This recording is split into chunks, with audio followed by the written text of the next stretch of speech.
தேவனுக்கே மகிமை உண்டாவதாக.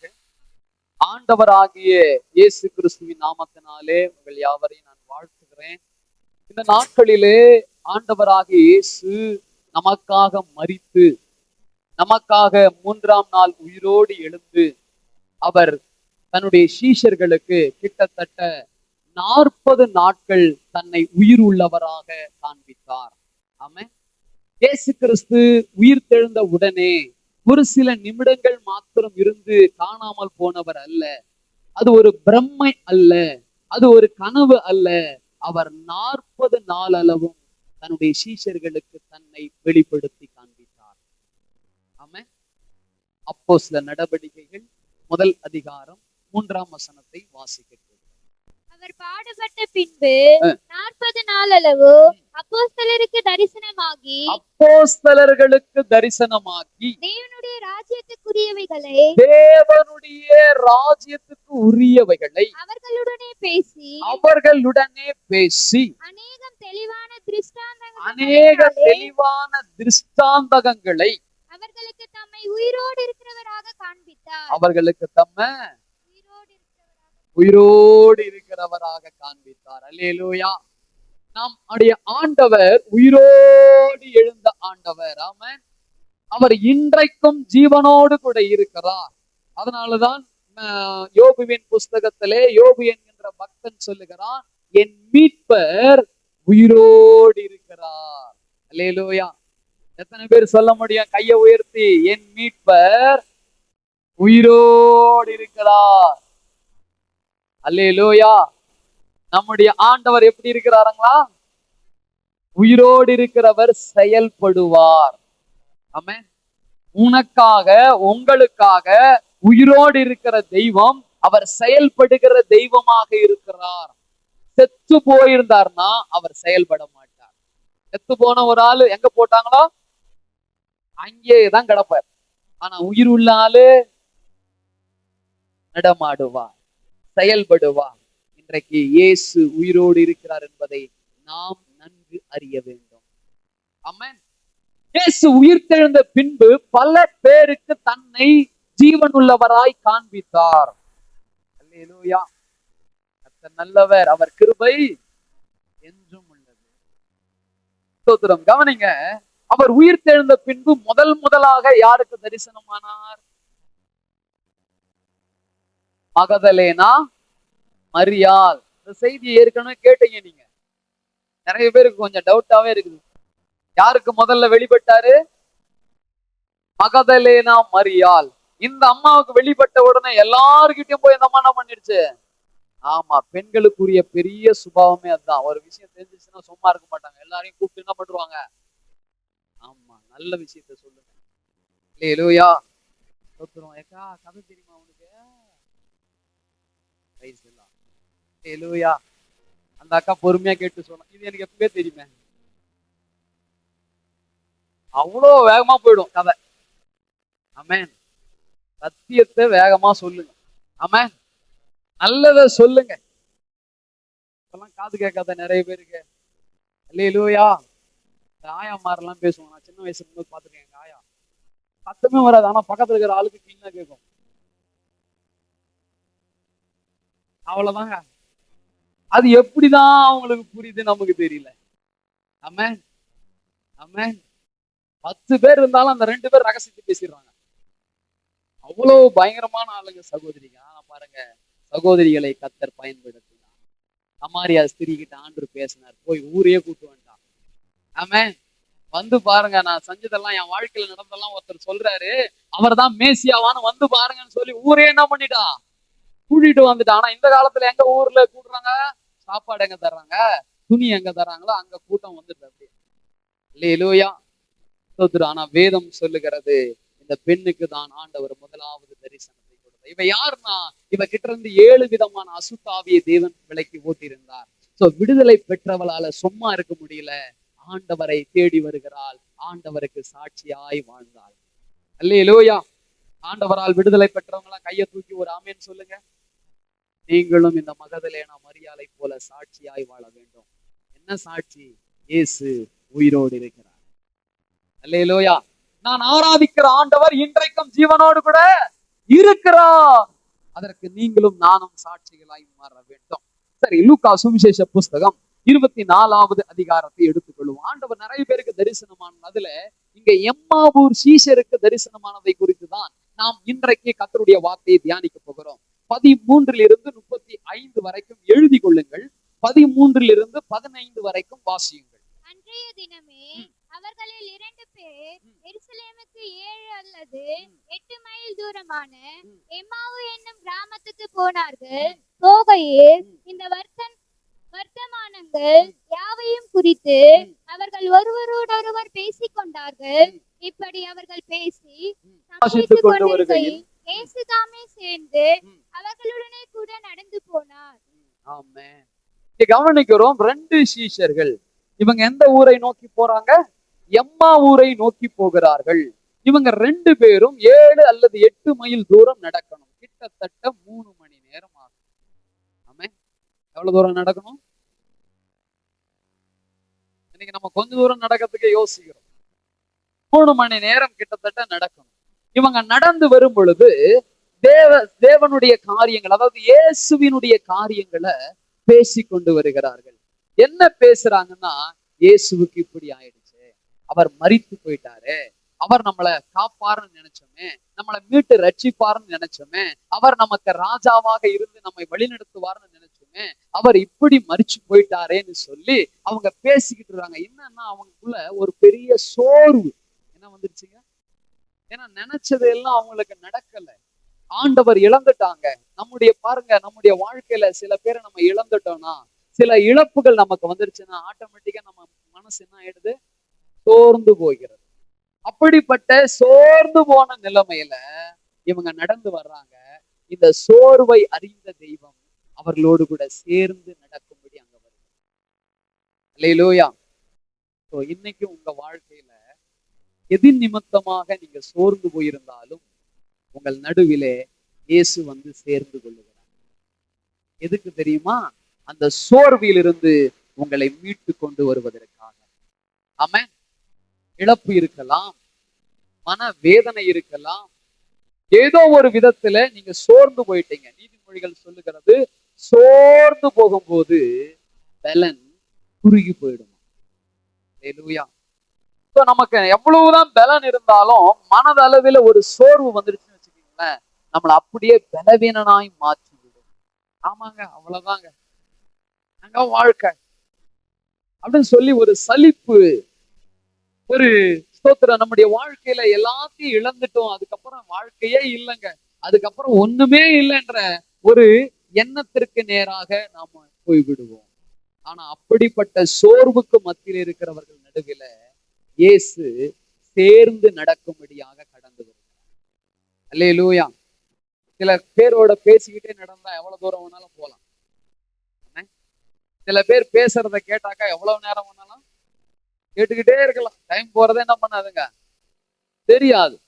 அப்போ இவங்க சோர்ந்து போய் இருக்கிறாங்க. இவங்க நடுவிலே ஆண்டவராகிய கர்த்தர் இயேசு கிறிஸ்து வருகிறார். அல்லேலூயா. 15 வாசிங்க. இப்படி அவர்கள் பேசி சம்பாஷித்துக் கொண்டிருக்கையில் இயேசு தாமே சேர்ந்து அவர்களுடனே கூட நடந்து போனார். அல்லேலூயா. இப்ப ஆண்டவராகிய இயேசு இந்த சோர்ந்து போனவர்களோடு கூட சேர்ந்து வருவதனால அவர்களை பலப்படுத்த நினைக்கிறார். அல்லேலூயா. சில நேரங்களிலே நம்ம சோர்ந்து போகும் பொழுது கர்த்தர் நம்மை விட்டு விட மாட்டார். நம்மை திடப்படுத்தி கைப்பிடித்து தூக்கி விடுகிறவராக அவர் காணப்படுகிறார். ஆமென். ஏசாயா தீர்க்கதரிசன புஸ்தகம் 40வது அதிகாரம் 29ஆம் வசனம் சொல்லுகிறது, சோர்ந்து போகிறவருக்கு அவர் என்ன செய்யறாராம்? பலன் கொடுக்கிறார். அல்லேலூயா. நீங்க எப்படிப்பட்ட சோர்விலே இருந்தாலும், உங்க வாழ்க்கையில இது நடக்கல என்று சொல்லி, அது நடக்கலன்னு சொல்லி சோர்ந்து போய் கிடந்தாலும், வாக்குத்தத்தங்கள் இன்னும் நிறைவேறவில்லையே, ஆண்டவர் என்னோடு பேசினது இன்னும் நிறைவேறவில்லையே என்று சொல்லி சோர்ந்து போய் கிடப்பீங்கன்னா, உங்க வாழ்க்கையில இன்னைக்கு ஆண்டவராகிய இயேசு கிறிஸ்து அதை நிறைவேற்றும்படி உங்களோடு சேர்ந்து கொள்ளுகிறார். அல்லேலூயா. என்னால முடியாதுதான், ஆனா என் கூட ஒருத்தர் வந்து சேர்ந்துக்கிறாரு பாரு, அவரால இதை முடியும். எத்தனை பேர் நம்புறீங்க? என்னை பலப்படுத்துகிற கிறிஸ்துவினால எல்லாவற்றையும் செய்ய எனக்கு நல்ல கையை உயர்த்தி சொல்லுங்க. என்னை பலப்படுத்துகிற கிறிஸ்துவினால ஒன்று. அல்லேலூயா, ஸ்தோத்திரம். என்னுடைய தனி நபரால இது முடியாது. எனக்கு பலன் இல்லை, எனக்கு ஞானம் இல்லை, நான் குறைவுள்ளவன் தான், உண்மைதான். ஆனால் உன்னோடு கூட ஒருவர் வந்து சேர்ந்து கொள்ளுகிறார், அவரை நீ உறுதியாய் பிடித்துக் கொள். ஆமென். சோர்ந்து போகும் போதெல்லாம் உன் கூட ஆண்டவர் இருக்கிறார் என்பதை டக்குன்னு உன்னுடைய நினைவுக்கு வரணும். உன் கூட யாருமே இல்லைனாலும் உன் கூட யாரு இருக்கிறா? சத்தமா சொல்லுங்களேன். நீங்க எப்பெல்லாம் சோர்ந்து போறீங்களோ அப்பெல்லாம் ஆண்டவராகிய இயேசு கிறிஸ்து உங்கள் பக்கத்திலே வருகிறார். ஆமென். வாழ்க்கையில எந்த தருணமா இருந்தாலும், எப்படிப்பட்ட இழப்பா இருந்தாலும், எப்படிப்பட்ட துக்கமா இருந்தாலும், எப்படிப்பட்ட ஸ்தோத்திரம் நஷ்டமா இருந்தாலும், நீங்க சோர்ந்து அப்படி உட்காரும் போது எனக்கு யாருமே இல்லைன்னு வாயில திறந்து சொல்லாதீங்க, மனசுக்குள்ள சொல்லாதீங்க. என்ன சொல்லுங்க? எனக்காக ஆண்டவர் இருக்கிறார். ஹல்லேலூயா. கர்த்தருடைய நாமம் மகிமைப்படுவதாக. கர்த்தருடைய நாமம் மகிமைப்படுவதாக. தேவனுடைய நாமம் மகிமைப்படுவதாக. நீங்க நல்லா கவனிங்க. சோர்ந்து போகும்போது உங்க மனசெல்லாம் பயங்கரமா வலிக்குங்க. சோர்ந்து போகும்போது எவ்வளவு பெரிய உதவி செய்கிறவர்கள் இருந்தாலும் அவங்க எல்லாம் நினைவுக்கே வர மாட்டாங்க. அந்த சோர்ந்து அப்படியே நம்ம விழுந்து ஒரு மாதிரி ஆயிடுவோம். ஆனா வேதம் சொல்லுகிறது, நீ சோர்ந்து போகும் போதெல்லாம் உன்னை தேற்றும்படி, ஆற்றும்படி, தூக்கி விடும்படி இயேசு கிறிஸ்து உன்னோடு கூட வந்து சேர்ந்து கொள்ளுகிறார். இத்தனைக்கும் இந்த சீஷர்கள் இயேசுவே வாரும் என்று கேட்கவில்லை, எந்த ஜெபமும் செய்யவில்லை. அவர்கள் சோர்ந்து போய் தேவ காரியத்தை குறித்து பேசிக்கொண்டு போகிறார்கள். பேசிக்கொண்டு போகும்போதே கர்த்தர் அவர்களோடு கூட வந்து சேர்ந்து கொள்ளுகிறார். ஆமென். நீங்க சோர்ந்து போகும் போதெல்லாம் கர்த்தர் உங்க கூட வந்து சேர்ந்து கொள்ளுவார். சேர்ந்து கொள்ளுகிறவர் கர்த்தர் என்பதை நீங்க உணர்ந்தாதான் அவரை உறுதியா பிடிக்க முடியும். அல்லேலூயா, ஸ்தோத்திரம். தொடர்ந்து வாசிப்போம். மனம் நொந்தவர்கள், சோர்ந்து போனவர்கள் இவருடைய வாழ்க்கையில தேவன் கூட வருகிறார். வாசிப்போம். லூக்கா 24:16-17 வாசிப்போம். ஆனாலும் அவரை அறியாதபடிக்கு அவர்களுடைய கண்கள் மறைக்கப்பட்டிருந்தது. பாருங்க, பக்கத்துல வந்துட்டாரு, கூடலாம் இருக்கிறாரு. ஆனா அவங்க கண்களுக்கு யார் தெரியல? இவர் இயேசுன்னு தெரியல. மரியாள் முதலாக இயேசுவை உயிர்த்தெழுந்த பின்னாடி பார்த்தா. மகதலேனா மரியா அவளை என்ன நினைச்சா? தோட்டக்காரர்னு நினைச்சா. அந்த மாதிரி இந்த எம்மாவூர் சீஷர்கள் என்ன நினைக்கிறாங்க? இவரை யாரோ ஒரு வழி போக்கன் அப்படிதான் நினைக்கிறாங்க. ஆனா கூட வந்தது யாருங்க? அல்லேலூயா. இப்ப நம்ம கூட நீங்க சோர்ந்து போகும்போது இயேசு வந்துடுறாராம். நாம நினைக்கிறோம் யாரும் இல்லை, யாரும் இல்லை, யாரும் இல்லை, யாரும் இல்லை. இனிமே சொல்லுங்க, இயேசு இருக்கிறார், இயேசு இருக்கிறார், இயேசு இருக்கிறார். அல்லேலூயா. சாத்ராக் மேஷாக் ஆபேத்நேகோவை தூக்கி ஸ்தோத்திரம் சூழ நெருப்புல போடுறாங்க. நடுவுல ஆண்டவருடைய பிரசன்னம் கடந்து வருகிறது. ஆண்டவருடைய வல்லமை கடந்து வருகிறது. ஒரு தேவ தூதனை போல ஆண்டவர் அங்கே வருகிறார். ஆமென். வெளியே இருக்கிறவனுக்கு ஒன்னும் புரியல. 3 பேரை தூக்கி போட்டு 4வதா ஒரு ஆளு. அவங்க என்னதுன்னு சொன்னாங்க அந்த 3 பேரு? எங்கள் தேவன் தப்புவிக்க வல்லவர், ஒரு வேளை தப்புவிக்காவிட்டாலும்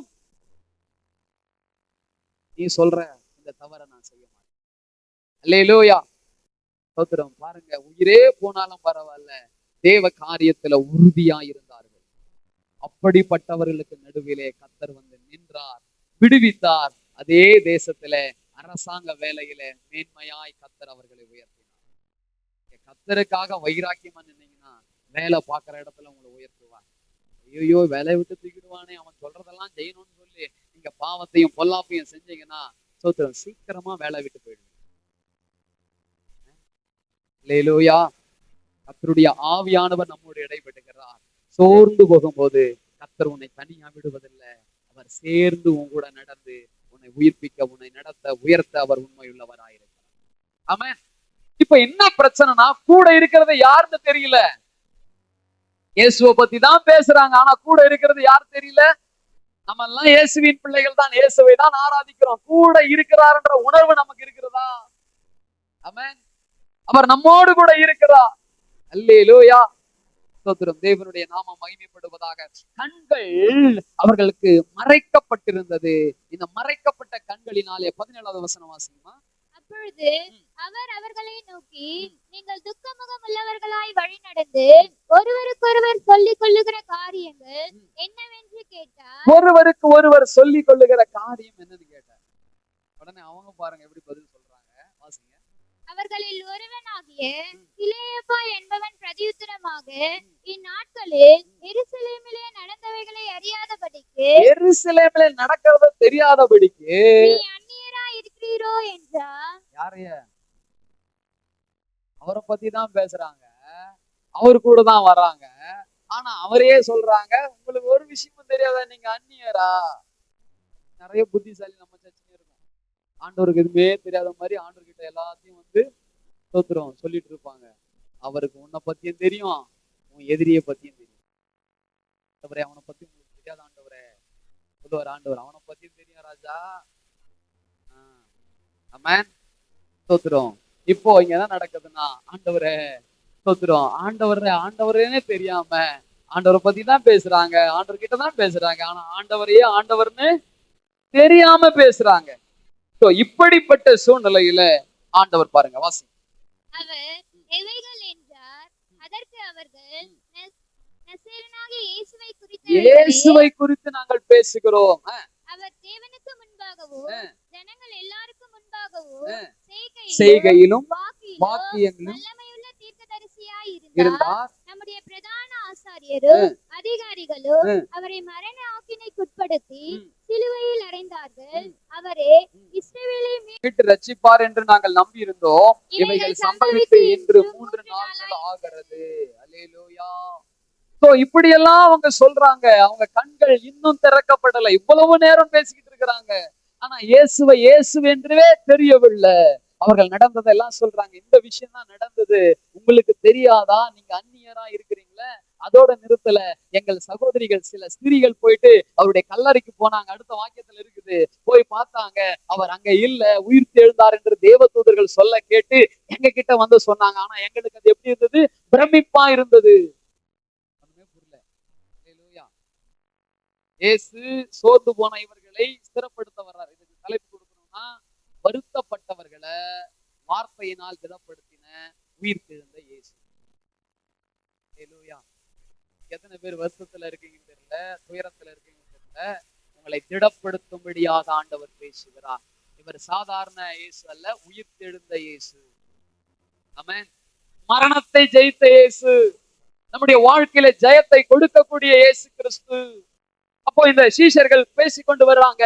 அவங்க சொல்றாங்க, இந்த மாதிரி ஸ்திரீகள் வந்து சொன்னாங்க. ஆனா அது எங்களுக்கு எப்படி இருந்தது? பிரமிப்பா இருந்தது. ஆண்டவர் உயிரோடு இருக்கும்போது பல முறை சொன்னாருங்க, நான் பாடுபடவும் மரிக்கவும் 3ஆம் நாளில உயிரோடு எழுந்திருக்க வேண்டியதும் இருக்கிறது என்று சொல்லி. ஆனா இவங்க கண்ணுக்கு பாதி வசனம் தான் தெரியும், மீதி வசனம் தெரியல. சில நேரத்துல நமக்கு கூட அப்படிதான், வசனங்கள் எப்படி தெரியுது? பாதி தான் தெரியுது. யார் படிக்கிறது, மீதியை யார் பிடிக்கிறது? இப்ப நம்முடைய கண்கள் திறக்கப்படணும். அல்லேலூயா. நான் எப்படி சொல்றேன், 2 ராஜாக்களின் புஸ்தகம் 6ஆம் அதிகாரம் 17வது வசனத்தை வாசிங்க. 6:17. அப்பொழுது எலிசா விண்ணப்பம் பண்ணி, கர்த்தாவே, இவன் பார்க்கும்படி இவன் கண்களை திறந்தருளும் என்றான். எலிசா ஒரு ஜெபம் செய்கிறார். என்ன ஜெபம்? இவனுடைய கண்கள் திறக்கப்பட வேண்டும். ஏன் அப்படி ஜெபம் பண்றாருன்னா, எலிசாவை பிடிக்கும்படியாய், சிறை பிடிக்கும்படியாக எதிரி நாட்டு ராஜா ராணுவ வீரர்களை அனுப்புகிறார். இப்ப இந்த ராணுவ வீரர்கள்லாம் வந்து எலிசா இருந்ததான அந்த மலையை சுற்றிலுமாய் வளைத்து கொண்டார்கள். ஃபுல்லா சுத்து போட்டாங்க இவரை பிடிக்கிறதுக்கு. ஏன்னா எதிரி நாட்டு ராஜா என்ன பிளான் பண்ணாலும் அத இந்த தீர்க்கதரிசி இங்க இருக்கிற ராஜா கிட்ட போய் சொல்லிடுறாரு. அதுக்கேற்ற மாதிரி பிளான் பண்ணி இவங்க யுத்தம் பண்ணி ஜெயிச்சிடுறாங்க. இப்போ அங்க எதிரி நாட்டு ராஜா சொல்றான், நம்ம போடுற பிளான் எல்லாம் திட்டம் எல்லாம் யாரா சொல்றது? அப்ப அவங்க கூட இருக்கிற ஒருத்தனை சொல்றான், அங்க எலிசான்னு ஒரு தீர்க்கதரிசி இருக்கிறாரு, நீ பெட்ரூம்ல பேசுறது கூட அவருக்கு தெரியும். அப்பனா இந்த ராஜா சொல்றாரு, முதல்ல யார தூக்க? பேசுனதெல்லாம் எப்படி ஊழியக்காரருக்கு தெரியும்? சபையில வந்து பேசுறாரு, எப்படி பக்கத்துல வேணா காது வச்சு கேட்டாரா? வெளிப்படுத்துகிறவர் ஆவியானவர். எத்தனை பேர் நம்புறீங்க? அல்லேலூயா. சில பேருக்கு பல வருஷமா அந்த டவுட் இருக்குது. நம்ம மனசுல வர்றது, நம்ம வீட்டுல பேசுனதெல்லாம் எப்படி இங்க பாஸ்டர்ஸ் வந்து பேசுறாங்க? ஆவியானவர் பேசுறாரு. வசனம் சொல்லுது, பேசுகிறது நீங்கள் அல்ல, உங்களுக்குள்ள இருக்கிற ஆவியானவர். ஆமென். சோ இப்ப என்ன நடக்குதுன்னா, இந்த இடம் முழுவதுமாக எதிரிகள் சூழப்பட்டது. இப்படிப்பட்ட நிலையில ஸ்தோத்திரம், அந்த வேலைக்காரன் வெளியே வந்து பாக்குறான்.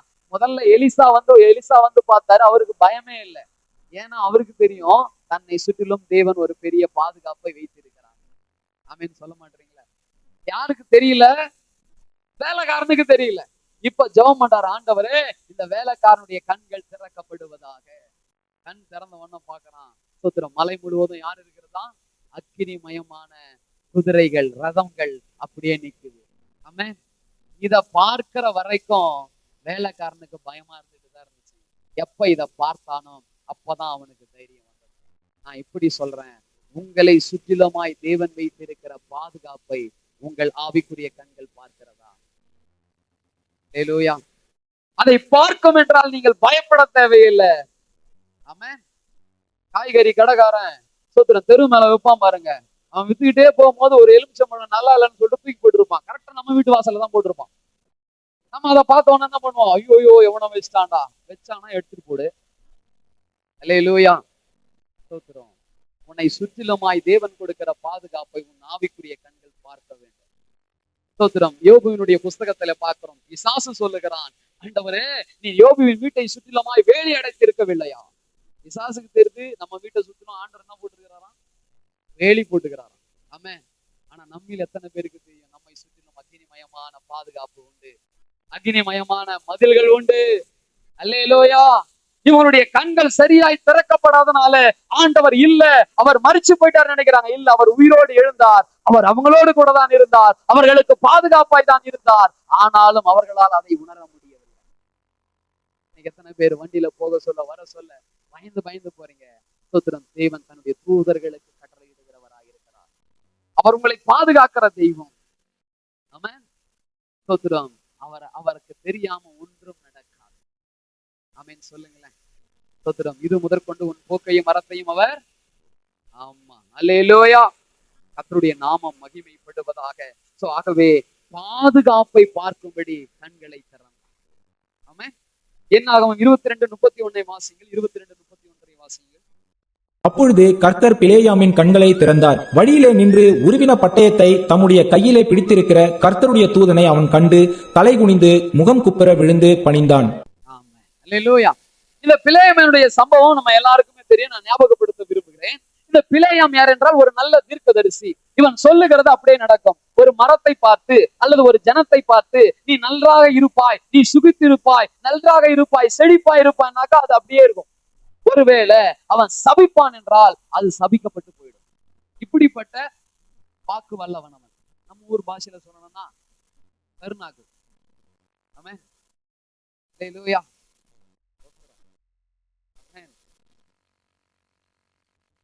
சில பேர் சொன்னா என்ன நடக்குங்க? அப்படியே நடக்கும். இப்ப இவன் கிட்ட பாலாக்கு ராஜா ஆட்கள் அனுப்புறான். எதுக்கு ஆள் அனுப்புறான்னா, இஸ்ரவேல் ஜனங்களை சபிக்கும். ஆனா வேதம் சொல்லுகிறது, இஸ்ரவேலை ஆசீர்வதிப்பதே கர்த்தருக்கு பிரியும். ஆனா இப்படிப்பட்ட நிலையில இவனை வந்து கூப்பிடுறாங்க. இவன் போய் ஜெபம் பண்றான், ஆண்டவரே நான் இப்ப போகட்டுமா வேணாமா? ஆண்டவர் சொன்னார் வேணாப்பா. நோ. என்ன சொல்றாரு ஆண்டவரே? நோ. உடனே வெளியே வந்தான். ஆண்டவர் என்ன பரவானான்னு போவானான்னு சொல்றாரு. நோப்பா அப்படின்ட்டான். இவங்க போயிட்டாங்க. இவங்க போயிட்டு கொஞ்ச நாள் கழிச்சு திரும்ப வராங்க. திரும்ப வந்து ஸ்தோத்திரம், நீ வந்து என்ன பண்ணணும்? ஜனங்களை சபிக்கணும்ன்றாங்க. இப்ப அவர் சொல்றாரு, நான் போய் கேட்டு வரேன். ஏற்கனவே தான் சொல்லிட்டாரு, இன்னொரு வாட்டி போய் கேட்கணும். ஒரு வாட்டி நோன்னா நோதான். ஆமா, அழுதாலும் சரி, கத்தி எடுத்து கையாடுறதுனாலும் சரி, நோ தான். ஆமென். ஆமெனே வரலையே இந்த பக்கம். அல்லேலூயா. ஆண்டவர் வேணான்னாருன்னா வேணாதான். இவன் இந்த வாட்டி போய் ஜெபம் பண்ணிட்டு வந்து சொல்றான், இப்ப வேணான்ட்டாரு, நைட் மட்டும் கொஞ்சம் ஸ்டே பண்ணுங்க, நான் போய் ஜெபம் பண்ணி ஆண்டர்கிட்ட உத்தரவு வாங்கிக்கிறேன். பாருங்க, அன்னைக்கு நைட்டு போய் ஜெபம் பண்ணாரு. ஆண்டவர் பார்த்தாரு. போவானான்னு சொன்னாரு, கேட்கல. நான் போற ஆண்டவரே என்ன நடத்துங்க ஆண்டவரே. ஆண்டவர் போய் தொலை சொல்லிட்டாரு. ஆனா நான் சொல்றதுதான் சொல்லுவேன். இப்போ வரான். இப்ப வந்தாக்கா ஆண்டவர் சொல்றாரு, இஸ்ரவேலை ஆசீர்வதிப்பதே கர்த்தருக்கு. ஆனா கூட்டின்னு போன ராஜா சொல்றான், இந்த ஜனங்களை சபிங்க, இறையூர் மக்கள் ஒண்ணும் இல்லாம போகட்டும் சபிங்கன்றான். ஆனா ஆண்டவருடைய திட்டம் என்னதுங்க? ஆமா, ஆசீர்வதிக்கணும். இறையூர் மக்கள் ஆசீர்வாதமா இருக்கணும். நிறைய ஊர் இருக்கிறீங்க, கோச்சிக்காதீங்க, மெஜாரிட்டியா இருக்கிறவங்க சொல்றேன். அல்லேலூயா, ஆமென். இப்ப இறையூர் மக்களை கர்த்தர் ஆசீர்வதிக்கன்னு நினைக்கிறேன். இன்னொரு இடத்துக்கு கூட்டின்னு போறான். அங்க கூட்டின்னு போனாலும் சபிக்கிறதுக்கு சொல்றான். ஆனா அவன் என்ன சொல்றான்? ஆசீர்வதிக்கிறான். இப்படியே சொல்லிட்டே இருக்கும்போது கூட்டிட்டு போன ராஜாவுக்கு கோவம் வந்துச்சு. ஆமென். நான் காசு கொடுத்து உன்னை கூட்டு வந்தாக்கா, இவ்வளவு பலிகளை நான் செலுத்தினாக்கா, நீ இப்படி பண்றியே. அவன் சொன்னா, நான் ஒரு ரூட் சொல்றேன். ஆமென். நான் என்ன பண்றேன்? ஒரு காரியத்தை சொல்றேன். என்ன காரியம்னா, இந்த ஜனங்களை நீ பாவத்துல கொண்டு போய் நடத்திட்டுனா, எந்த ஆண்டவர் இவங்களை ஆசீர்வதிக்கிறாரோ அதே ஆண்டவர் இவங்களை அடிப்பாரு. அவன் கேட்டான், சொல்லுன்னா அவன் சொன்னான், ஒண்ணு விபச்சாரம், இன்னொன்னு விக்கிரக ஆராதனை. இன்னைக்கு விக்கிரக ஆராதனையில் விபச்சாரத்திலும் தள்ளப்பட்டுட்டுனா அந்த ஜனங்களை நீ இல்ல நான் இல்ல, எந்த ஆண்டவர் ஆசீர்வதிச்சாரோ அந்த ஆண்டவர் அவங்களை என்ன பண்ணுவாரு? நம்முடைய பிரச்சனைகள்லாம் காரணம் யார் தெரியுமா? நாம தான். அல்லேலூயா. நம்முடைய வாழ்க்கையில இருக்கிற பிரச்சனைக்கு காரணம் யாரு? நாம தான். ஆண்டவருடைய சித்தமும் திட்டமும் நோக்கமும் என்ன? நாம நல்லா இருக்கணும், ஆசீர்வாதமா இருக்கணும், பலனா இருக்கணும், மகிழ்ச்சியா இருக்கணும், சமாதானமா இருக்கணும். ஆனா நாம தேவையில்லாத பாவத்துக்கும் பொல்லாப்புக்கும் பழக்கத்துக்கும் இடம் கொடுக்கும் போது நம்முடைய வாழ்க்கையில எந்த தெய்வம் பாதுகாத்தாரோ அந்த தெய்வமே அழிக்கிறது. இங்க பிலேயாம் எதை பார்த்தான்னா, ஜனங்க மேல தேவன் வைத்த கரிசனையை பார்த்தான். அல்லேலூயா. வேலைக்காரன் பாதுகாப்பா பார்த்தான், இங்க பிலேயாம் கரிசனையை பார்க்கிறான். எவ்வளவு நல்ல ஆண்டவர். கழுத பேசிச்சுங்க வாய திறந்து. கழுதிக்கு தெரிஞ்சது, இந்த கழுதிக்கு தெரியல. கழுதா அல்லேலூயா. அந்த கழுத பேசுது. கர்த்தர் கழுதின் வாய திறந்துட்டாராம். அது பேசுதான், இத்தனை நாள் நான் உன்னை ஏத்திட்டு போயிருக்கிறேன், என்னைக்காச்சும் நான் இப்படி பண்ணியிருக்கிறேன்னா, என் முன்னாடி இவ்வளோ பெரிய தேவதூதா உருவின பட்டத்தோட நிற்கும் போது நான் என்ன பண்ணுவேன்? சோத்திரம். கழுதைக்கு தெரிஞ்சது, யாருக்கு தெரியல? தவறான பாதையில போகும் போதெல்லாம் ஒரு உருவின பட்டயத்தோடு யார் நிக்கிறாருன்றத நீ பார்க்கணும். பார்த்து எச்சரிக்கை அடைந்து போகக்கூடாத இடத்துக்கு போகாம நிக்கணும். போனா பட்டயம் உருவிக்கொண்டு செல்லும். ஆமென். ஆண்டவர் எச்சரிக்கிறார். ஆமென். இன்னைக்கு நிறைய கர்த்தருடைய பிள்ளைகளுக்கு தெரியல. ஸ்தோத்திரம். எல்லாத்தையும் ஸ்தோத்திரம் பண்ணிட்டு ஓடி போகிறாங்க. எல்லாத்தையும் ஸ்தோத்திரம், இவங்க பார்க்கல அவங்க பார்க்கலன்னு ஓடி போறாங்க. கர்த்தர் பார்க்கிறாரு. கர்த்தருடைய தூதன் உனக்கு முன்னாடி நின்று நீ போகிற பாதை தவறு என்றால் தடை செய்கிறார். ஃபாதர் பெர்க்மன் ஐயா ஒரு பாட்டு பாடினார். என்ன பாட்டு அது? எங்களுக்குள்ளே வாசம் செய்யும் ஆவியானவரே, இந்நாளில் உம் சித்தம் போல் நடத்தி செல்லும் ஐயா. சொல்லுங்க. ஆவியானவரே, இந்நாளில் உம் சித்தம் போல் நடத்தி செல்லும் ஐயா. எங்கு செல்ல வேண்டும், என்ன சொல்ல வேண்டும், வழி நடத்தும் ஆவியானவரே. எங்கு செல்ல வேண்டும், என்ன சொல்ல வேண்டும், வழி நடத்தும் ஆவியானவரே. விருப்பம் இல்லாத இடங்களுக்கு செல்லாமல் தடுத்து நிறுத்தும் ஆவியானவர். எல்லாரும் சொல்லுவீங்களா? விருப்பம் இல்லாத இடங்களுக்கு செல்லாமல் தடுத்து நிறுத்தும் ஆவியானவரே. ஆவியானவரே, ஆவியானவரே, பரிசுத்த ஆவியானவரே, ஆவியானவரே, பரிசுத்த ஆவியானவரே. அல்லேலூயா. ஒவ்வொரு நாளும் தேவ தூதம் பட்டயத்தை எடுத்துட்டு நிப்பானா. நீங்க அந்த எல்லையை மீறி போனீங்கன்னா நமக்கு ஐயோன்னு எழுதப்பட்டிருக்கிறது. அந்த ஐயோ உனக்கு வந்துவிடும். எச்சரிக்கை. நீ தவறான பாதையில போகும் பொழுது, நீ தவறான செயலை செய்யும் பொழுது, நீ தவறான காரியத்தை பார்க்கும் பொழுது, உருவின பட்டயத்தோடு ஒரு தேவதூதன் உனக்கு முன்னாடி நிற்கிறான். அல்லேலூயா. கண்கள் திறக்கப்பட்டவன் பேசுகிறதாவது என்று பிலேயாமை குறித்து வார்த்தைகள் சொல்லப்படுகிறது.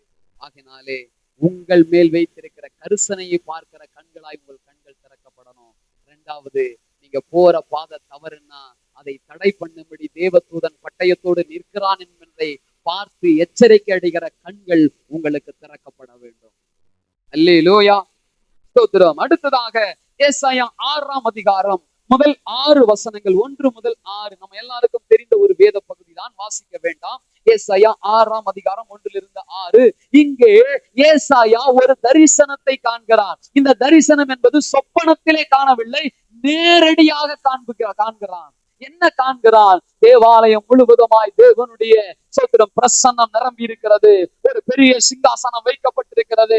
அதிலே தேவனானவர் வீற்றிருக்கிறார். 2 பக்கமும் தேவதூதர்கள் சோத்திரம் பிரைஸ்லா சேனைகளின் கர்த்தர் பரிசுத்தர் பரிசுத்தர் பரிசுத்தர் பரிசுத்தர் என்று ஓயாமல் சொல்லிக் கொண்டிருக்கிறது. இவன் எதை பார்த்தான் என்றால், தேவ ஆலயத்துல பெரியவரான பரிசுத்தரான கர்த்தர் வீற்றிருப்பதை பார்த்தான். அல்லேலூயா. இவன் கண்கள் திறக்கப்பட்டது.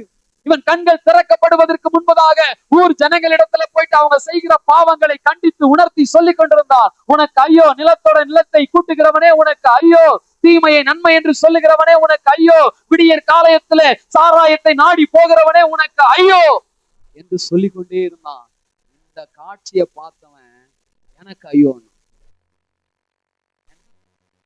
தேவாலயம், இந்த தேவாலயத்துல வரும்போது நமக்கு எப்படி ஃபீல் இருக்கணும்னா, இங்கே தேவ ஆவியானவர் வீற்றிருக்கிறார். அல்லேலூயா. உங்க கண்கள் சாதாரண மனிதனாகிய என்னை பார்க்க கூடாது, என்னை மறைத்து வெளிவிடுகிற தேவனை பார்க்க வேண்டும். மோசேயை பார்த்து ஆண்டவர் சொல்றாரு, உன் வாய்க்கு நான் வாயாயிருந்து பேசுவேன். அல்லேலூயா, ஸ்தோத்திரம். ஆமென். உன் வாயோடு நான் இருப்பேன். ஆக பேசுகிற வார்த்தைகள் சுயமானது அல்ல, பரிசுத்த ஆவியானவர் பேசுகிறார். தேவாலயத்துல வரும்போதெல்லாம் இங்க தேவன் வீற்றிருக்கிறார், இங்க தேவன் பேசுகிறார் என்ற உணர்வோடு கூட நீங்கள் வருவீர்களானால் உங்கள் வாழ்க்கையில் இருக்கிற எல்லா துயரங்களும் வருத்தங்களும் கண்ணீர்களும் மாறி உங்கள் கண்கள் திறக்கப்பட்டு நீங்கள் திட நம்பிக்கை உள்ளவர்களாய் கடந்து போவீர்கள். பாருங்க, ஏசாயா கண்கள் திறக்கப்பட்டது, அதுக்கப்புறம் அவனுடைய ஊழியம் வித்தியாசமாய் மாறினது. ஆமென். இந்த ஏசாயா தீர்க்கனுக்கு பல தரிசனங்களை கர்த்தர் கொடுத்தார். இயேசு கிறிஸ்துனுடைய பிறப்பு, இயேசு கிறிஸ்துனுடைய மரணம், இயேசு கிறிஸ்துனுடைய உயிர்த்தெழுதல், இயேசு கிறிஸ்துனுடைய எல்லா ஆளுகை காரியங்களையும் இந்த தீர்க்கதரிசி மூலமாய் கர்த்தர் ஜனங்களுக்கு வெளிப்படுத்தி கொடுத்தார். அல்லேலூயா. இன்னைக்கு நம்முடைய கண்கள் திறக்கப்படும்.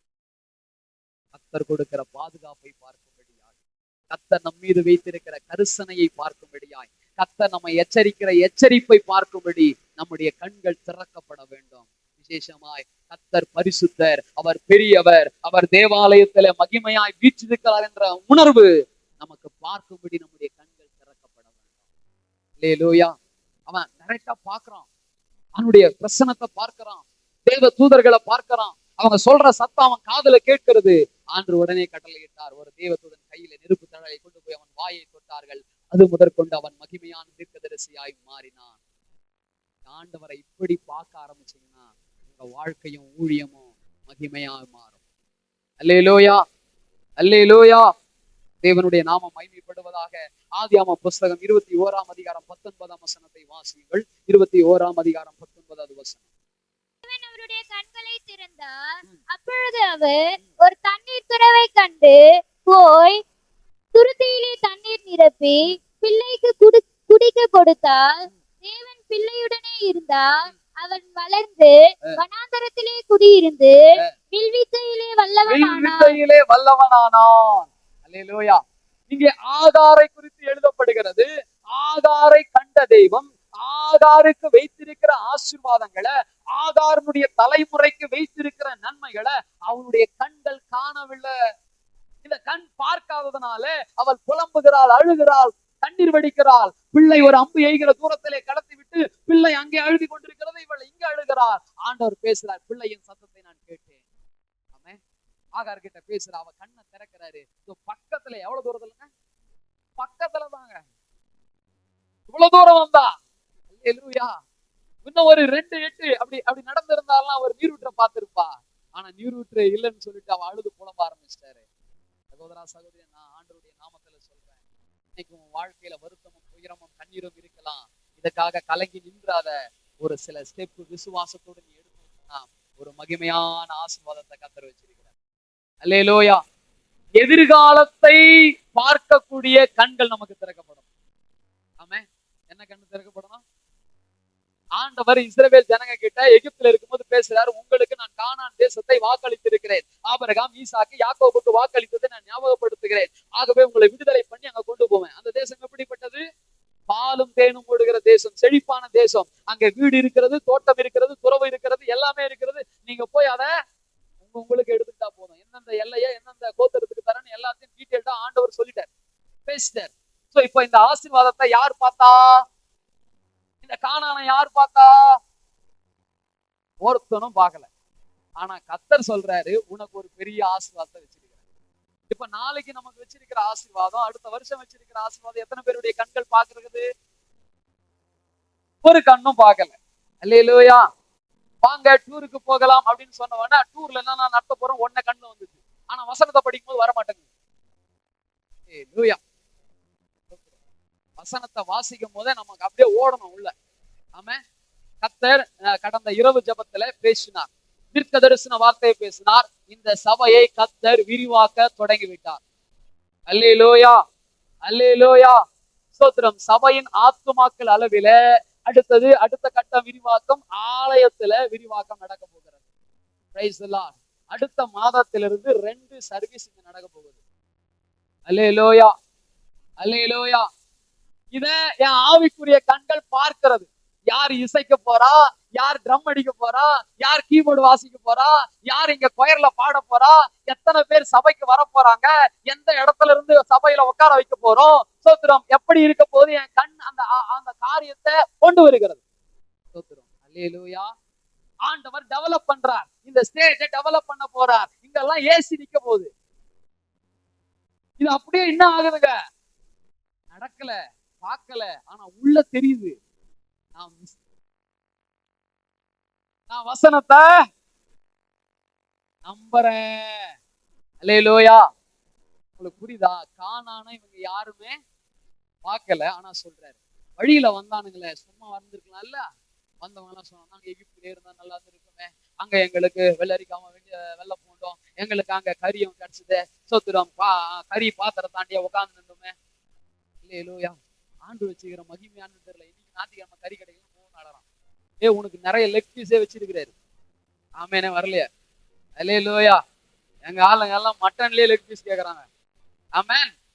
நல்லா கவனிங்க, உங்களுக்கு புரியறதுக்காக சொல்றேன். நமக்கு ஆண்டு வச்சிருக்கிற ஆசீர்வாதம் பெருசு. இவங்க இந்த வனாந்தரத்துல வர்ற வழியில அது தெரியல. ஏன்னா அதுக்கான அறிவு கண் அவங்களுக்கு. எல்லாருக்கும் சொல்றேன், கர்த்தர் உங்களை ஆசீர்வதிப்பதே அவருக்கு இஷ்டம், அதுதான் பிரியம். ஆனா ஏன் அவங்கள ஆசீர்வதிக்கல? தேவையில்லாத பாவம். இதுதான் நீங்க புரிஞ்சுக்கணும். ஆண்டவர் நம்ம எல்லாருக்கும் வைத்திருக்கிற ஆசீர்வாதம், நம்ம பிள்ளைங்களுக்கு வச்சிருக்கிற ஆசீர்வாதம் தொலை தூரத்திலேயே நமக்கு தெரியும். ஆமென்.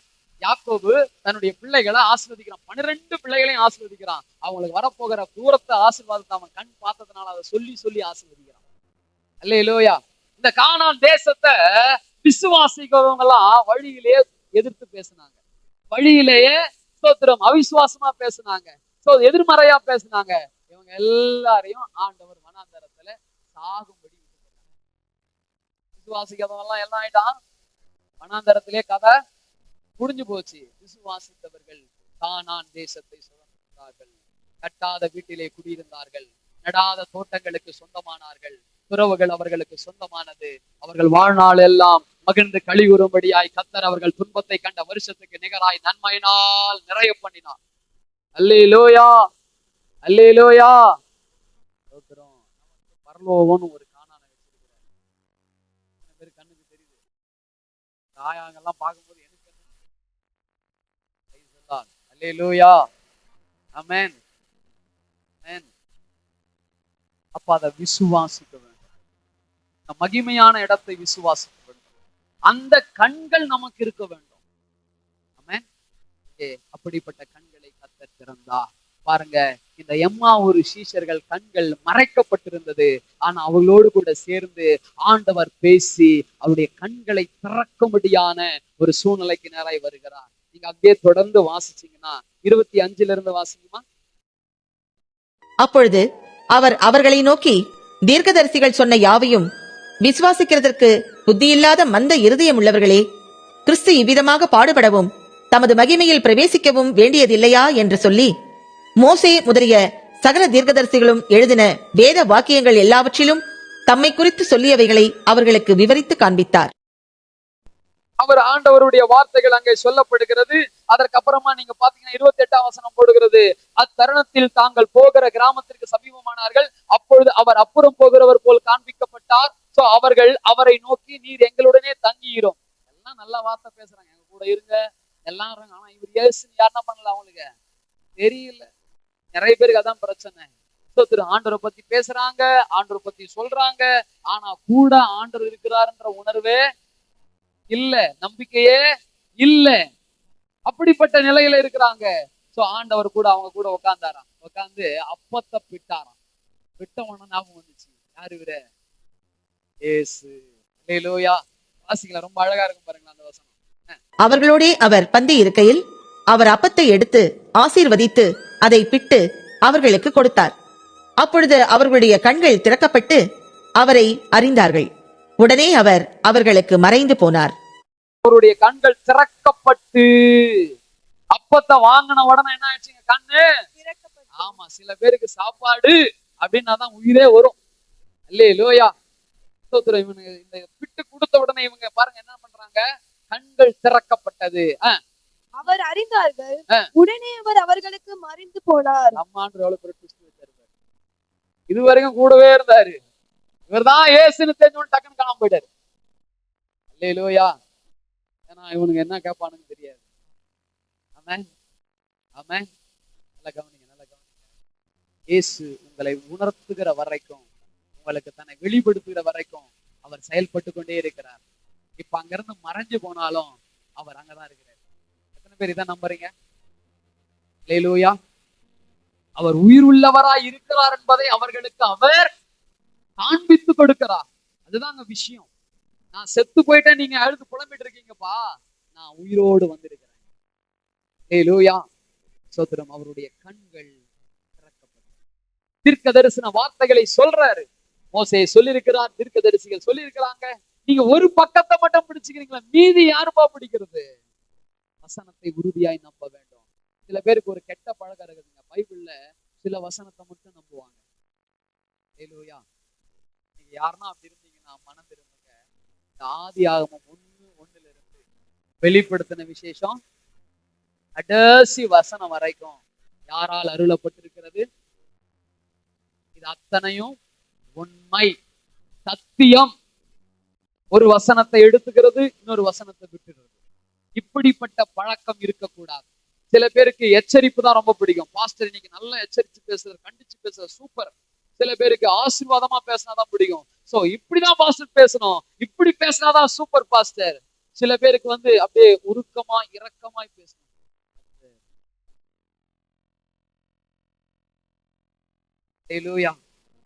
இரக்கமும் உருக்கமும் உள்ளவர். இந்த மாதிரி பேசினாதான் சில பேருக்கு பிடிக்கும். சில பேருக்கு காமெடி பண்ணாதான் பிடிக்கும்.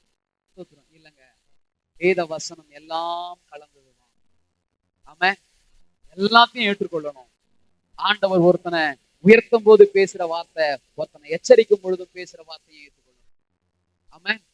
கர்த்தருடைய நாமம் மகிமைப்படுவதாக. 31-32 வாசனம். அப்பொழுது அவருடைய கண்கள் திறக்கப்பட்டு அவரை அறிந்தார்கள். உடனே அவர் அவர்களுக்கு மறைந்து போனார்.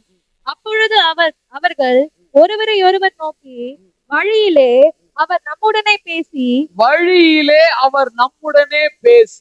வேத வாக்கியங்களை நமக்கு விளங்க காட்டின பொழுது நம்முடைய இருதயம் நமக்குள்ளே கொழுந்து விட்டு எரியவில்லையா என்று சொல்லிக்கொண்டு.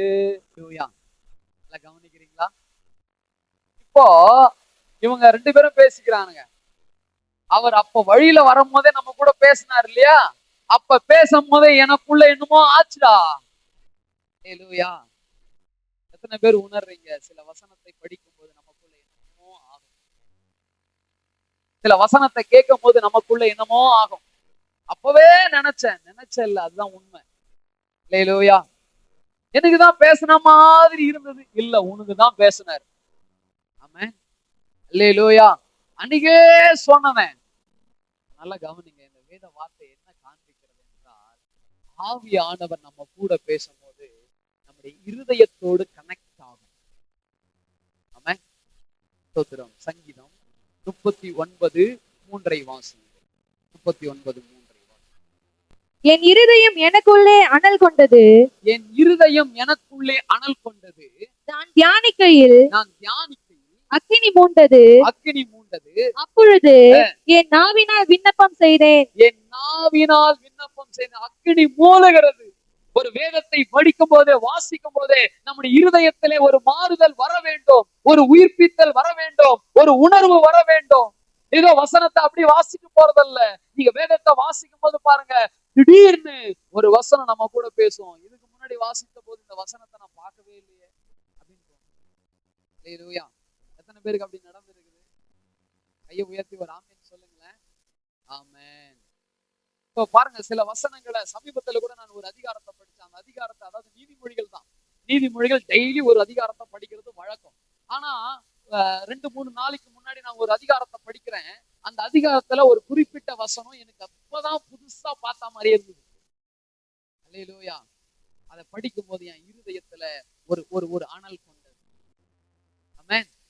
நான் இப்படி சொல்றேன், உங்களோடு பேசுகிற வார்த்தைகளை நீங்க பேசும் அந்த வசனத்தை படிக்கும் போதே தெளிவா ஆண்டவர் உங்களுக்கு காண்பிக்கும். என்னதான் இருந்த வசனம் நீங்க படிக்கும் போது மட்டும் தெரியும். ஆமென். அந்த வசனத்தை விட்டு போக மாட்டீங்க, திரும்ப திரும்ப அதை படிப்பீங்க. சில பேர் நல்லா குறிச்சி எல்லாம் வைப்பாங்க. நம்ம ஆண்டவர் பேசுகிற ஆண்டவர். ஆமென். இவருடைய மந்த இருதயத்தை, மறைக்கப்பட்ட கண்ணை திறந்தாரு. இப்ப எதை திறக்கிறாரு? மந்த இருதயத்தை திறக்கிறாரு. அல்லேலூயா. உன் இருதயம் மந்தமா இருக்குதுன்னா, உன் சிந்தனை மந்தமா இருக்குதுன்னா, அதை திறக்கப்படுறதுக்கு ஒரே சாவி வேத வசனம். அல்லேலூயா. என் பிள்ளை மந்தமா இருக்குதுங்க, 4 வசனத்துக்கு மனப்பாடம் பண்ணி விடு, பிள்ளை மந்தத்தெல்லாம் மாத்திடுவான். அல்லேலூயா. சொல்ல மாட்டீங்களா? அல்லேலூயா. ஸ்தோத்திரம். படிப்பு சரியா வர மாட்டேங்கிற பிள்ளைகள் எல்லாம் நல்ல வசனங்களை சொல்லித்தாங்க, மனப்பாடமா சொல்லித்தாங்க. வசனத்தை படிக்கிற பிள்ளைகளுக்கு கர்த்தர் ஞான இருதயத்தை கர்த்தர் கொடுப்பாராக. ஆமென்.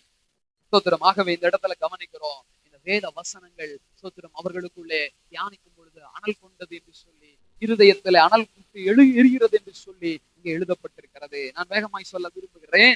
தானியேலின் புஸ்தகத்துல பார்க்கிறோம். 9ஆம் அதிகாரம் 2-4 வாசிக்க வேண்டாம். 9ஆம் அதிகாரம் 2-4 சொல்லப்படுகிறது. எரேமியா தீர்க்கதரிசன புஸ்தகத்தை எடுத்து தானியேல் வாசித்த பொழுது அவன் உள்ளம் உடைக்கப்பட்டு தன் ஜனங்களுடைய சிறையிருப்பு மாறும்படி 21 நாள் உபவாசித்து ஜெபிக்கிறான். அல்லேலூயா. வேதத்தை படிக்கும் போது உன் உள்ளம் உடைக்கப்பட வேண்டும். வேதத்தை படிக்கும் போது உன் உள்ளம் உருவாக்கப்படணும். 2 காரியம் நடக்கணும். ஒண்ணு உடைக்கப்படணும், இன்னொன்னு உருவாக்கப்படணும். இந்த வேதத்தை வாசிக்கும் போது உனக்குள்ள நடக்கும். ஆமென். நெகேமியாவின் புஸ்தகத்தில் 9ஆம் அதிகாரம் 3ஆம் வசனம் சொல்லுகிறது, ஒரு ஜாமம் மட்டும் நியாயப்பிரமாண புஸ்தகம் வாசிக்கப்பட்டது, கிட்டத்தட்ட 3 மணி நேரம். அடுத்த ஒரு ஜாமம் 3 மணி நேரம். கிட்டத்தட்ட இஸ்ரவேல் மக்கள் எல்லாம் தன் பாவத்தை அறிக்கை செய்து அழுது ஒப்பு கொடுத்தார்கள். இந்த வேதத்தை படிக்கும் போது உனக்குள்ள அனல் கொள்கிறது என்றால் அதனுடைய அடையாளம் எப்படி தெரியுமா தரணும்? 2வது, உன் பாவங்களை அறிக்கை செய்யும். அல்லேலூயா. நான் வேதத்தை முதலாக படித்த நாட்கள் எனக்கு ஞாபகம் இருக்கிறது. அதை படிக்கும் பொழுதெல்லாம் பல முறை கண்ணீரோடு என்னை அர்ப்பணித்திருக்கிறது. சகோதரா, சகோதரியே, இது வேத புத்தகம் கதை புத்தகம் அல்ல, இது நிஜம். ஆமென். மற்ற புத்தகத்தை போல இது புத்தகம் அல்ல. இதை படிக்கும் போது உனக்குள்ளே ஆவியானவர் ஆட்கொள்ள வேண்டும், உணர்வு வர வேண்டும். விசுவாச வார்த்தையை படிக்கும் போது உனக்குள்ள அசைக்க முடியாத விசுவாசம் வர வேண்டும். பாவத்தை குறித்து படிக்கும் பொழுது உடைக்கப்பட்ட உன் பாவத்தை அறிக்கை செய்கிறவனாய் இருக்க வேண்டும். அல்லேலூயா. இந்த வேத வசனம் நமக்குள்ள அப்படிப்பட்ட உணர்வு பூர்வமான உயிர் சம்பந்தப்பட்ட உயிர் பூர்வமாக உயிர்ப்பிக்கிறதாக அது காணப்பட வேண்டும். ஆமென்.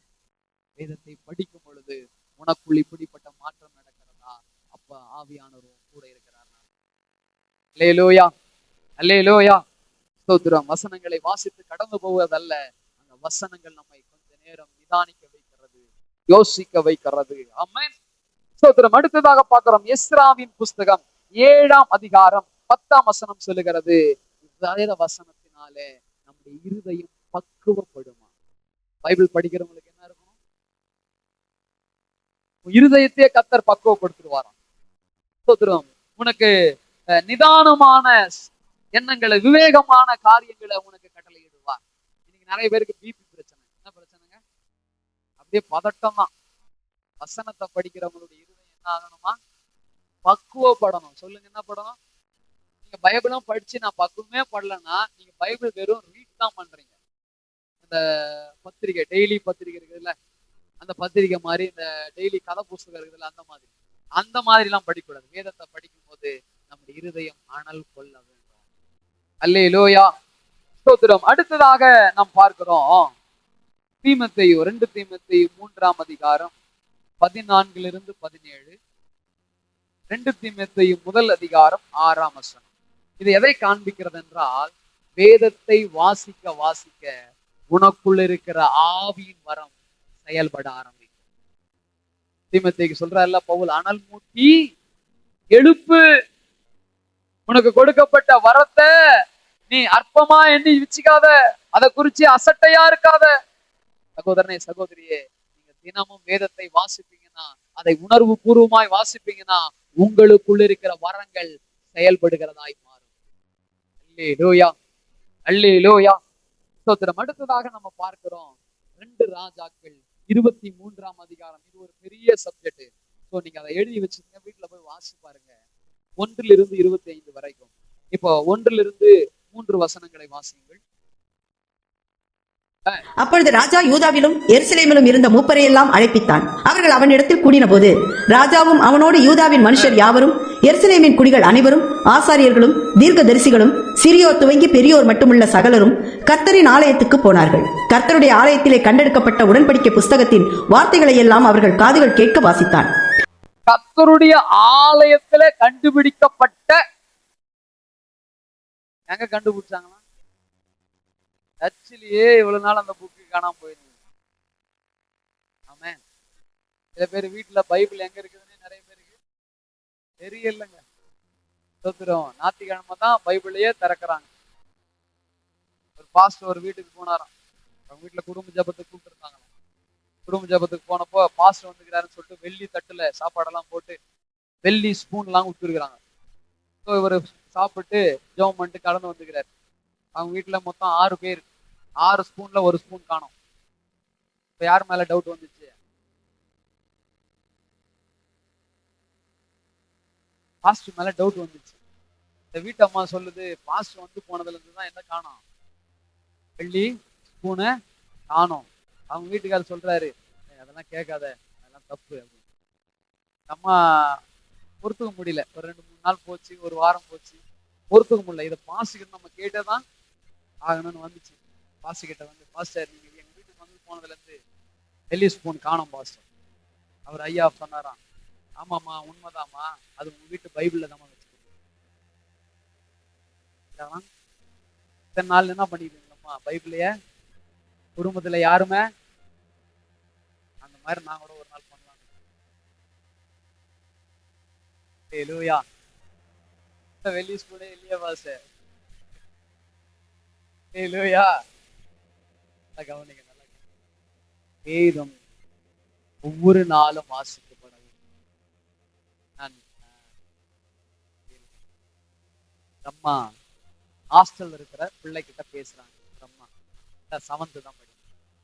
நம்ம பேசுறாங்க, பிள்ளைய பார்த்து விசாரிக்கிறாங்க, எப்படிதான் இருக்கிற, எல்லாமே கேட்டு. அந்த அம்மா பேசும்போது கேட்குறாங்க, ஜெபம் பண்ணியா, இன்னைக்கு பைபிள் வாசிச்சியா? ஹாஸ்டல் இருக்கிற பிள்ளைய கிட்ட கேட்க வேண்டிய விஷயம் நிறைய இருக்குதுங்க. நம்ம குழந்தை வருஷத்துக்கு ஒரு வாட்டி தான் வீட்டுக்கு வருவான்.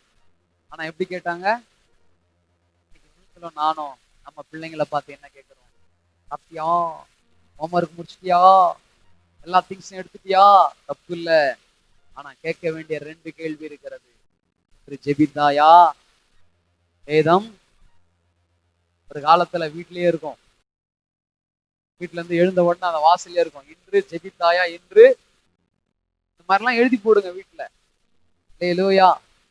படிக்கணும், வேதத்தை படிக்கணும், ஜெபம் செய்யணும். அப்படியா, சாப்பிட்டியா, ஹோம்வொர்க் முடிச்சியா, இதை மாத்திரமே கேட்டுட்டு இருக்கிறாங்க. ஆனா வேதத்தை வாசிக்க வேண்டும். என்ன நடக்கிற சம்பவம் பாருங்க. இந்த ஆலயத்துல ஸ்தோத்திரம் வேதத்தை கண்டுபிடிச்சாங்களாம். நியாயப்பிரமாண புஸ்தகத்தை, உடன்படிக்கை புஸ்தகத்தை கண்டுபிடிச்சாங்களாம்.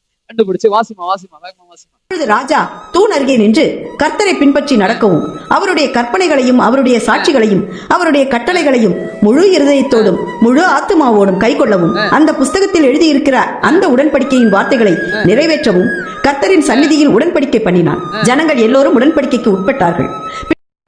உடன்படிக்கைக்கு உட்பட்டார்கள். சரியா சொல்லுங்களேன். முழு இருதயத்தோடு இந்த வேதத்திலே சொல்லப்பட்ட ஒவ்வொரு சத்தியத்திற்கும் ஒவ்வொரு வசனத்திற்கும் முழு இருதயத்தோடு நாம் கடைபிடிக்கும்படி நம்மை அர்ப்பணிக்க வேண்டும். ஹல்லேலூயா. இன்னைக்கு பைபிள் நம்ம மொழியிலேயே நம்ம கையில வந்துருச்சு. இன்னைக்கு பைபிள் நம்ம எல்லாம் ஈஸியா காசு கொடுத்து வாங்கிடுறோம். சோ இந்த பைபிள் எல்லாருக்குமே இன்னைக்கு 2-3 கூட இருக்குது. ஆனா வாசிக்கிறோமா?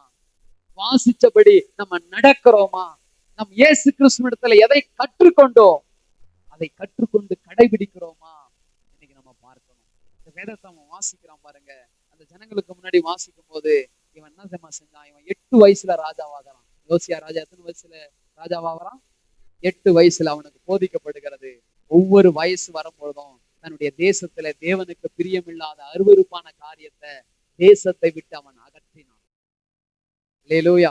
நீங்க அதை ஃபுல்லா வீட்டுல போய் வாசிச்சு பாருங்க. விக்கிரக ஆராதனைகள், விக்கிரக தோப்புகள், பூசாரிகள், ஸ்தோத்திரம் சூரியனுக்கு, சந்திரனுக்கு, நட்சத்திரத்துக்கு ஸ்தோத்திரம், இப்படி பலவிதமான காரியத்தை இந்த தேசத்துல செய்து கொண்டிருந்தார்கள். அதுக்கப்புறமா தேவனுடைய ஆசரிப்பு, அந்த மேடைக்கு பக்கத்திலே ஒரு லச்சையை உண்டாக்கக்கூடிய ஒரு கூட்டம் இருந்துச்சு. ஸ்தோத்திரம் ஆண் புணர்ச்சிக்காரர்கள் இருந்தார்கள். ஸ்தோத்திரம் இப்படியாக தேவனுடைய அருவருக்க காரியங்கள் தன் தேசத்திலிருந்து அவன் அகற்றி போட்டான்.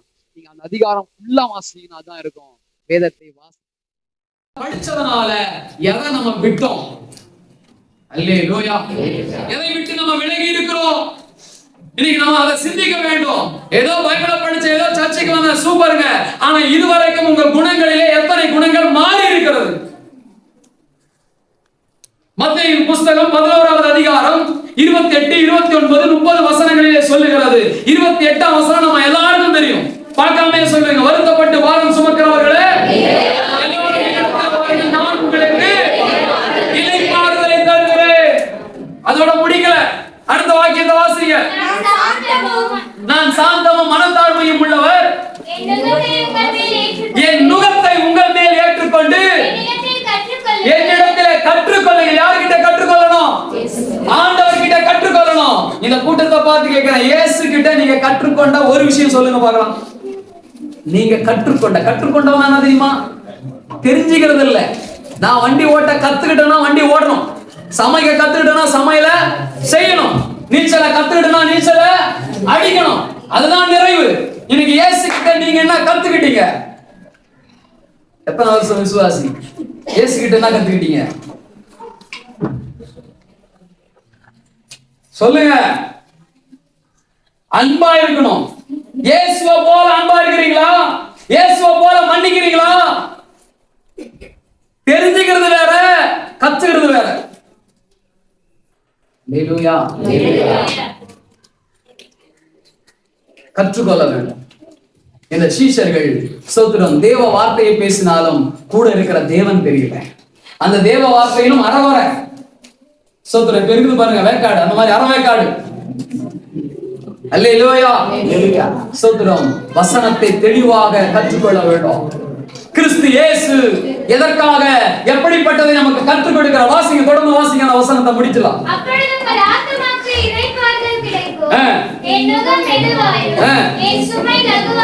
பாருங்க, உங்க பாரத்தை நான் எடுத்துக்கிறேன், என் பாரத்தை நீங்க எடுத்துங்க. அவருடைய பாரம் என்னங்க? ஜனங்கள்லாம் ரட்சிக்கப்படணும், ஜனங்கள்லாம் பரிசுத்தமா இருக்கணும், ஜனங்கள்லாம் பரலோகம் வரணும். இதுதான் அவருடைய பாரம். நம்முடைய பாரம் நிறைய இருக்குது, அதெல்லாம் அவர் எடுத்துக்கிறாராம். அவர் பாரத்தை நமக்கு தராராம். வாசிங்க வாசிங்க.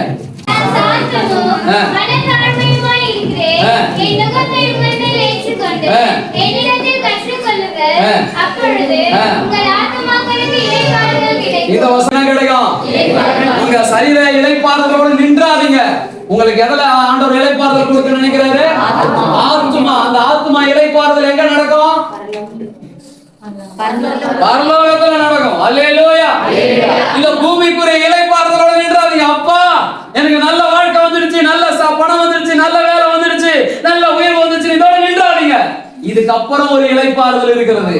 அந்த இளைப்பாறுதலுக்குள்ள பிரவேசிக்கணும்னா அவர்கிட்ட கற்றுக்கொள்ளணும். அவருடைய பாரத்தை நாம சுமக்கணும். நுகம் என்றால் மாட்டுக்கு வைப்பாங்க பாருங்க, நுகத்தடி. அந்த மாதிரி அவருடைய பாரத்தை நாம சுமந்து செயல்படணும். அப்படி செயல்படும் பொழுது நம்முடைய வாழ்க்கையில ஸ்தோத்திரம் ஆத்தும இளைப்பாறுதல் உண்டாகும். அல்லேலூயா. ரொம்ப சுருக்கமாய் சொல்றேன், வேதத்தை படிச்சா ஒரு மாற்றம் உண்டாக வேண்டும். ஏதோ படிச்ச ஒரு அதிகாரம் படிச்ச முடிச்சேன், க்ளோஸ் பண்ணிட்டேன், அவ்வளவுதான் இல்ல. ஏதோ ஒரு இடத்துல பேசுறதுக்காக, ஜெபத்துல சொல்றதுக்காக, யாருக்கோ ஒருத்தருக்கு ஸ்தோத்திரம் குத்தி காட்டுறதுக்காக இல்ல. அதை கடைபிடிக்கணும். அதுக்கு தான் ஆண்டவர் நமக்கு எது வச்சிருக்கிறார். அல்லேலூயா. போதிக்கிறதெல்லாம் எங்க வேலை. ஆமென். நாங்களும் கடைபிடிச்சுதான் போதிக்கணும். ஆமென். அல்லேலூயா. கடைசியாய் பார்க்கிறோம். ஸ்தோத்திரம். வாசிக்க கேட்போம். கடைசியாக லூக்கா சுவிசேஷ புத்தகம் 24ஆம் அதிகாரம் 33, 34, 35 வாசித்து முடிக்கிறோம். அந்நேரமே எழுந்திருந்து எருசலேமுக்கு திரும்பி போய் 11 அவர்களோடு இருந்தவர்களும் கூடியிருக்க கண்டு கர்த்தர் மெய்யாகவே உயிர்த்தெழுந்து சீமோனுக்கு தரிசனமானார் என்று அவர்கள் சொல்ல கேட்டு வழியில் நடந்தவைகள் எல்லாவற்றையும் எல்லாத்தையும் விவரித்து சொல்றாங்க. அதாவது இயேசு உயிரோடு இருக்கிறார் என்று சொல்லி எம்மாவூர் சீஷர்கள் மகிமையான சாட்சியாய் மாறினார்கள். அல்லேலூயா. சோர்ந்து போனவங்களோடு சேர்ந்து நடந்தாரு. மறைக்கப்பட்ட கண்ணை திறந்தாரு. சோ மந்தமான இருதயத்தை திறந்தாரு. திறந்தவர் அவர்களை எப்படி நிறுத்தினாரா? மகிமையான சாட்சியா நிறுத்தினார். நீங்களும் அப்படி மாறணும்னு தான் தேவன் விரும்புறார். அல்லேலூயா. உங்க கூட அவர் சேர்ந்து நடக்கிறார். ஆமென். உங்கள் கண்களை திறக்கிறார். அவர் செய்கிறதை எல்லாம் பார்க்கும்படி வேத வசனத்தின் மூலமாக உங்கள் இருதயத்தை திறக்கிறார். ஸ்தோத்திரம். நீங்கள் ஒவ்வொருவரும் அவருக்கு என்று மகிமையான சாட்சியாய் மாறும்படி. அல்லேலூயா. ஸ்தோத்திரம். யோபு சொல்வது போல என் மீட்பர் உயிரோடு கூட இருக்கிறார். எத்தனை பேர் நம்புறீங்க? அப்படி சாதாரணமா சொல்ல, என் சரீரம் முழுவதுமாக அல்லேலூயா அழுகி போனாலும் என் மீட்பர் அவர் வர்ற நாள்ல அந்நிய கண்கள் அல்ல, என் சொந்த கண்களை பார்க்கும். எவ்வளவு பெரிய நம்பிக்கை. கர்த்தர் உயிரோடு இருக்கிறார்னு நீ நம்பணும்னா எதுக்கும் பயப்படக்கூடாது, எதுக்கும் சோர்ந்து போக கூடாது. ஆண்டவர் உங்க கூட இருந்து பெரிய காரியத்தை செய்வார். அல்லேலூயா. எல்லாம் அப்படியே எழுந்து நின்று தேவ சமூகத்துல, எல்லாரும் தேவ சமூகத்துல, எல்லாரும் தேவ சமூகத்துல praise God. ஆமென். ஜீசஸ். ஸ்தோத்திரம், ஸ்தோத்திரம், ஸ்தோத்திரம், ஸ்தோத்திரம், ஸ்தோத்திரம் ஆண்டவர். அல்லேலூயா. உயிரோடு எழுந்த இயேசுவே, நான் வாழுவேன் உமக்காகவே. நீர் ஒருவரே ரட்சகர், நீர் ஒருவரே, நீர் ஒருவரே ரட்சகர். என்னை தூக்கி தூக்கி எடுத்தீரே, சர்வ வல்லவரே. என்னை தூக்கி தூக்கி எடுத்தீரே, சமாதான காரணரே. என்னை தூக்கி தூக்கி எடுத்தீரே, சர்வ வல்லவரே. தூக்கி தூக்கி எடுத்தீரே.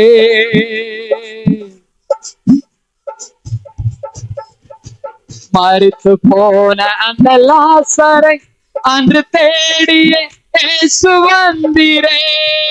மரித்து போன அந்த லாசரை அன்று தேடியே இயேசு வந்தீரே. உங்க வாயின் வார்த்தையா அங்கு ஜீவன் வந்தது. சொல்லுவோம். வாயின் வார்த்தையா அங்கு ஜீவன் வந்தது. என்னை தூக்கி தூக்கி எடுத்தீரே, சர்வ வல்லவரே, என்னை தூக்கி தூக்கி எடுத்திரு சமாதானக்காரனரே, என்னை தூக்கி தூக்கி எடுத்திரு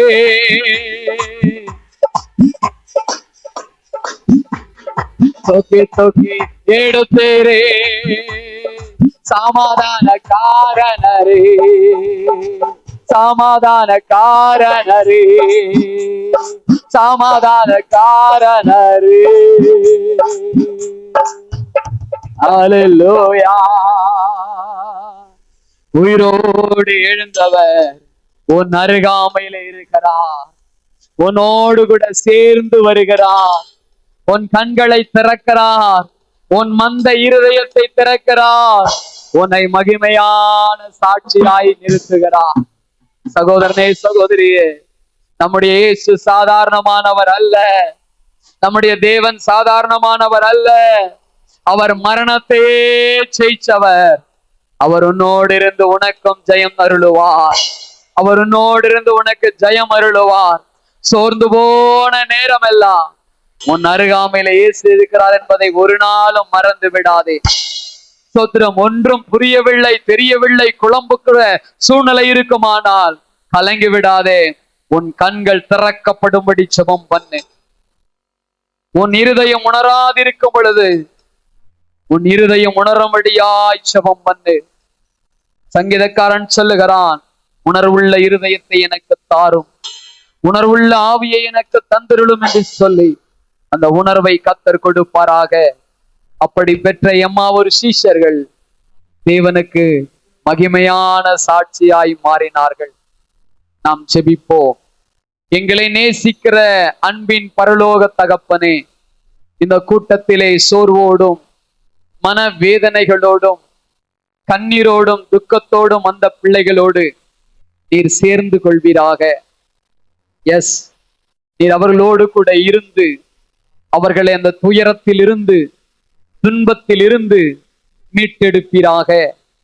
கண்கள் மறைக்கப்பட்ட சீஷர்களுடைய கண்கள் திறக்கப்பட்டது போல எங்கள் கண்கள் எல்லாம், குறிப்பாய் ஆவிக்குரிய கண்கள், எங்கள் மனக்கண்கள் திறக்கப்படுவதாக. எங்களுக்கு நீர் வைத்திருக்கிற பாதுகாப்பை பார்க்கும்படி, கருசனையை பார்க்கும்படி, நீர் எவ்வளவு பெரியவர் பரிசுத்தர் என்பதை காணும்படி, நீர் எச்சரிக்கிற எச்சரிப்பை காணும்படி, ஆண்டவரே எங்கள் எதிர்காலத்தை காணும்படி எங்கள் கண்கள் திறக்கப்படுவதாக. மாத்திரமல்ல, உமது வேதத்தை வாசிக்கும் போது கேட்கும் பொழுது எங்கள் இருதயம் அனல் கொள்வதாக. ஆமாண்டவரே, எங்கள் இருதயம் உடைக்கப்படுவதாக, எங்கள் இருதயம் உருவாக்கப்படுவதாக. நாங்கள் எங்கள் பாவங்களை உணர்ந்து அறிக்கை செய்வோமாக. ஆண்டவரே, எங்க இருதயம் பக்குவப்படுவதாக. நாங்கள் அகற்ற வேண்டிய அசுத்தங்களை அகற்றுவோமாக.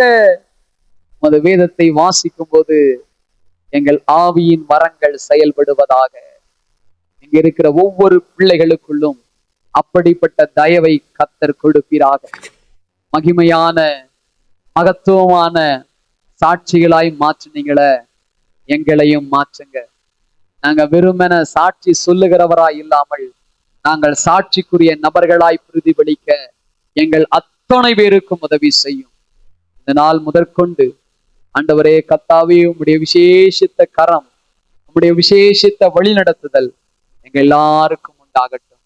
கண்கள் திறக்கப்படட்டும், இருதயம் திறக்கப்படட்டும், சாட்சிகளாய் மாறட்டும். இயேசு கிறிஸ்துவின் நாமத்தில் ஜெபிக்கிறோம் ஜீவனுள்ள நல்ல பிதாவே, ஆமென், ஆமென், ஆமென். என் ஆத்துமாவே கர்த்தரை ஸ்தோத்திரி, என் முழுவலமே பரிசுத்த நாமத்தை ஸ்தோத்திரி. என் ஆத்துமாவே கர்த்தரை ஸ்தோத்திரி, கர்த்தர் செய்த சகல பாரிலே மறவாதே. ஆமென். நம்முடைய கர்த்தராகிய இயேசு கிறிஸ்துவினுடைய கிருபை, பிதாவாகிய தேவனுடைய அன்பு, பரிசுத்த ஆவியானுடைய ஐக்கியமும் அனேனமும் ஆறுதலும் சமாதானமும் நம்முடன் சபையார் யாவரோடும் சகல பரிசுத்தவான்களோடும் இன்றைக்கும் என்றென்றும் சதா காலங்களிலும் ஒரு வருகை மட்டும் இருப்பதாக. கர்த்தர் உங்களை ஆசீர்வதித்து உங்களை காக்க கடவர். கர்த்தர் தம்முடைய முகத்தை உங்கள் மேல் பிரகாசிக்க பண்ணி உங்கள் மேல் கிருபையாயிருக்க கடவர். கர்த்தர் தன்னுடைய முகத்தை உங்கள் மேல் பிரசன்னமாக்கி உங்களுக்கு சமாதானம் கட்டளையிட கடவர். அல்லேலூயா, அல்லேலூயா, அல்லேலூயா.